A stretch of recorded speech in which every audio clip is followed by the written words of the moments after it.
बिस्मिल्लाहिर्रहमानिर्रहीम। हम अलजबरा पढ़ रहे हैं, अलजबरिक एक्सप्रेशंस। अब हमने पीछे पढ़ा पॉलिनोमियल्स पढ़ा। अब हम पढ़ा फैक्टराइजेशन ऑफ द पॉलिनोमियल्स। जो हमारी पॉलिनोमियल्स हमें गिवन पॉलिनोमियल्स है, हमने उसके फैक्टर फाइंड करने हैं। तो लेट्स सपोज एक क्वेश्चन हल करके देखते हैं। ए की पावर 4 प्लस 64 पावर बी की पावर 4।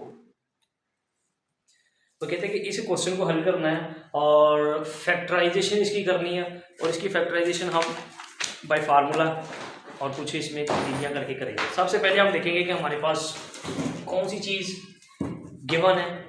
ए की पावर 4 प्लस 64 बी की पावर 4 है। ओके, हमने क्या करना, हमने इससे पहले स्क्वायर की फॉर्म में लेके आना है कि ए स्क्वायर की पावर 2 इनकी स्क्वायर, और ये बनेगा 8 बी स्क्वायर का स्क्वायर। ठीक हो गया। अब ये मजीद आगे जो है ना, हमारे लिए सिंप्लीफाई करना डिफिकल्ट है।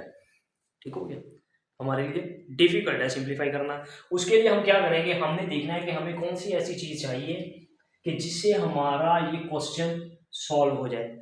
ठीक है, अगर तो हमें कोई चीज ऐड करनी है, अगर इक्वालिटी होती, इक्वेशन होती, तो हम दोनों तरफ वो चीज ऐड अप कर लेते। कोई चीज सब्ट्रैक्ट करनी है तो दोनों तरफ से वो चीज सब्ट्रैक्ट कर लेते। किसी पे डिवाइड करना है, दोनों तरफ उस पे डिवाइड कर लेते। किसी चीज से मल्टीप्लाई करनी है, मल्टीप्लाई करना है, मल्टीप्लीकेशन करनी है, तो दोनों तरफ हमने वही अमल दोनों तरफ करना है। तो इसके लिए आप देखें कि एक ये है और दूसरा हमारे पास टर्म ये है, दोनों का स्क्वायर है, दरमियान में क्या है प्लस। तो हम देखेंगे हम कि हमें स्क्वायर कंप्लीट करने के लिए एक चीज़ दरकार है। अच्छा, अगर मैं देखें कि बाय फार्मूला मैं यहाँ पे लिख दूँ, अगर एक फार्मूला फॉर रिवीजन के लिए देखें, ये हमारे पास एक फार्मूला है ए प्लस बी का स्क्वायर, तो ये बनेगा A square plus B square plus 2ab। Okay okay, ये फार्मूला लिख दिया। अब हमारे पास ए स्क्वायर है प्लस बी स्क्वायर भी है, हमें 2ab चाहिए, तो उसके लिए प्लस 2, ए की जगह हमारा ए स्क्वायर आएगा और बी की जगह 8b स्क्वायर। ठीक है, यहां से हम तो ये फार्मूला इस तरह फार्मूले के अकॉर्डिंग कंप्लीट हो जाएगा। लेकिन हम यहाँ पे ऐड कर रहे हैं, इक्वालिटी होती तो उसकी इक्वल के दूसरी तरफ भी कर लेते हैं, लेकिन ये तो क्वेश्चन ही नहीं है, इक्वालिटी का सवाल ही पैदा नहीं होता। तो उसके लिए हमें क्या करेंगे, जो चीज़ हमने ऐड अप की है वही चीज़ हम इसमें से सब्ट्रैक्ट करेंगे।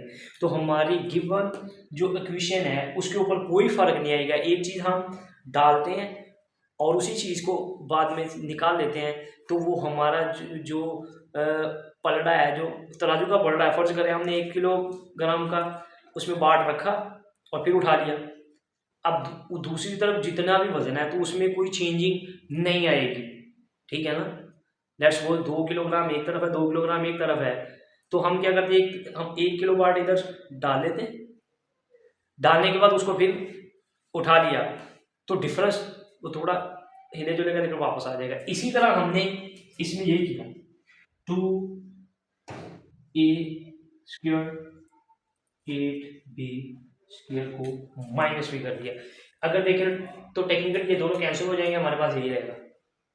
ठीक है, अब देखिए a square plus 8b square का स्क्वायर बन गया इतने का, अकॉर्डिंग टू दिस फार्मूला।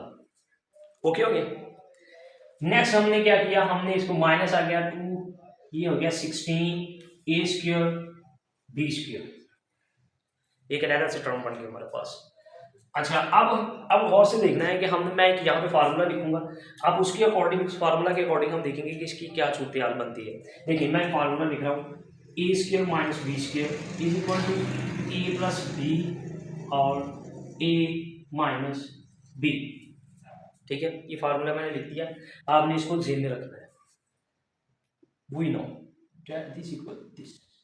अच्छा, अब देखिए कि फार्मूला ये है, उसके according A square plus 8b square minus 4ab square, हमने कंसीडर इस पूरी को ए करना है और इसको बी स्क्वायर कंसीडर कर लेना है। ठीक है, इसको ए इसको बी, दोनों का स्क्वायर, और किसकी इक्वल है, गौर से देखें कि पहला रुकन या पहली टर्म प्लस दूसरी, ठीक है, मल्टीप्लाई बाय पहली टर्म माइनस सेकंड टर्म। यहाँ पे भी हम करेंगे, ये जो हमारा ए स्क्वायर प्लस 8b स्क्वायर है, ये हमारी पहली टर्म, हम इसको लिखेंगे A square plus 8b square plus ये हमारी सेकंड टर्म के तौर पर यानी कि b के तौर पर आएगी 4ab, ओके, मल्टीप्लाई बाय फिर ये ए स्क्वायर प्लस 8b स्क्वायर। अब हमने अकॉर्डिंग टू दिस ये क्या है माइनस, तो यहाँ पे भी लगाएंगे माइनस 4ab, ठीक है जी, 4ab। ये हमारे दो फैक्टर बन गए इस गिवन क्वेश्चन के, ओके। अच्छा, ये तो था कि अगर हमारे पास इस तरह का गिवन हो कि जो एक स्टेप के बाद उसमें कंटिन्यूटी ना हो तो हम अपनी तरफ से ऐड अप और सब्ट्रैक्ट करने के बाद उसको सॉल्व कर लेंगे, ठीक है। ये दो फैक्टर्स के बन के हमने फैक्टराइजेशन कर दी। अच्छा, तो एक और हम क्वेश्चन करेंगे फैक्टराइजेशन का ही, लेकिन वो इससे डिफर होगा थोड़ा सा। इसको इसको हमने फैक्टर फाइंड करने, तो फैक्टर फाइंड फैक्टराइजेशन। अच्छा, एक क्वेश्चन में लिखता हूँ कि x square minus 21x plus 90, ये एक हमारे पास गिवन है, इसमें तीन टर्म्स है, पहले में दो थी, तीन है। अच्छा, अब वो कहता है कि इसकी फैक्टराइजेशन करनी है, इसके फैक्टर फाइंड करना। इस तरह के क्वेश्चन में सबसे पहले हमने देखना होता है, करना क्या है कि हमने देखना है कि हमारा पहला कौन सा है और थर्ड टर्म कौन सी है। फर्स्ट और थर्ड को हमने मल्टीप्लाई करके इस रफ तौर पे हम यहाँ पे लिख लेंगे विद साइन 90x स्क्वायर आ गया, ठीक है जी। ये हमने साइड पे लिख लेंगे याद रखने के लिए। फिर हमने देखना है कि एक्स स्क्वायर, अब हमने ये देखना है सेकंड टर्म जो हमारे पास है उसको हमने इस अंदाज से देखना है कि हमने इसके करने हैं दो हिस्से, ठीक है। दो हिस्से हमने इस तरह करने हैं कि उन दोनों रकमों को अगर मल्टीप्लाई करें तो हमारे पास प्लस का 90x स्क्वायर आना चाहिए, मल्टीप्लाई करें तो प्लस का 90x स्क्वायर आना चाहिए।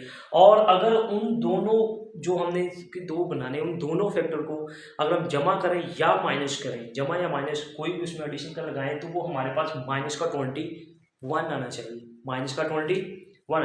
वैसे सिंपली अगर आप देखेंगे 90 कैसे आता है, तो इसको भी जेब में रखना और इसको भी रखना है, ठीक है। अगर आप देखें कि 25 इंटू 4 वो 100 हो जाता है, माइनस करें तो कितना बनता है 21, ये तो चाहिए क्योंकि एक शर्त पूरी हो रही है दूसरी नहीं। अगर तो हम नीचे से शुरू कर लें तो हमारे पास 15x माइनस 6x, क्योंकि 15 6 टाइम 90 होता है, x multiply by x square आएगा, और 15 प्लस 6 21 दोनों माइनस के हैं तो साइन माइनस का ही आएगा और रकमें क्या होंगे जमा हो जाएंगी, प्लस 90, ओके हो गया। अब हमने सेकंड स्टेप में इन दोनों को देखना है, इन दोनों में से जो कॉमन चीज बनती है वो हमने ले लेनी है। देखिए इन दोनों में कौन सी चीज कॉमन है, x, तो x कॉमन आया, एक्स स्क्वायर से एक्स कॉमन लेंगे तो एक्स माइनस यहाँ पे 15 आ गया, ओके, माइनस इन दोनों में 6 कॉमन आएगा, एक्स 6 15 टाइम 90 माइनस का आएगा क्योंकि प्लस माइनस माइनस होगा, और इन माइनस माइनस प्लस बन जाएगा, माइनस को माइनस से मल्टीप्लाई करें तो प्लस होगा। अब हमारे पास ये दो टर्म्स बन गई, इन दोनों टर्म्स में ये चीज अगर देखें तो ये चीज कॉमन है, इसको कॉमन ले लेंगे क्या, x माइनस 15। अब x माइनस 15 यहां से कॉमन लिया तो बाकी क्या बचा x, सेकंड टर्म में जब हम ये वाला कॉमन लेंगे तो बाकी क्या बचेगा माइनस 6, ठीक है।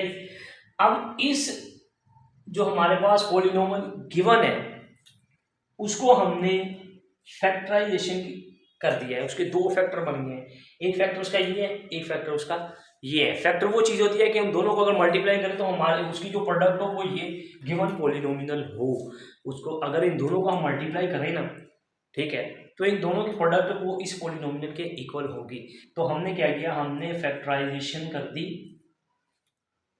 इस पॉलिनोमियल की।